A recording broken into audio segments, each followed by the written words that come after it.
ഓരോ വ്യക്തിയും വ്യത്യസ്തനാണ്. ഓരോ വ്യക്തിയും അവരവരുടേതായ കഴിവുകൾക്കും അവരുടേതായിട്ടുള്ള കാഴ്ചപ്പാടുകളും ഉള്ളവരാ.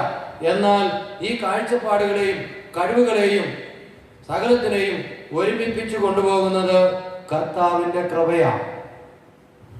ഈ കൃപയുണ്ടെങ്കിൽ ജീവിതം അനുഗ്രഹമായി തീരും. Praise the Lord. ഹല്ലേലൂയ. വലത് കരമുയർത്തി എല്ലാവരും ചേർന്ന് സ്വരമുയർത്തി ഒരു 3 ഹല്ലേലൂയ പറയാം. കരങ്ങൾ അടിച്ച് കർത്താവിനെ ഒന്ന് മഹത്വപ്പെടുത്താം. അപ്പോൾ ഭർത്താവ് ഭാര്യയുടെ ശിരസ്സാണ് എന്ന് പറയുമ്പോൾ അതിന്റെ അർത്ഥം ഇതാണ്: ഒരു ഭാര്യയുടെ എല്ലാ അധികാരവും ഭർത്താവിനുണ്ട്. അതേപോലെ തന്നെ ഒരു ഭർത്താവിന്റെ സകല അധികാരവും ഒരു ഭാര്യയ്ക്കുണ്ട്. ഹല്ലേലൂയ.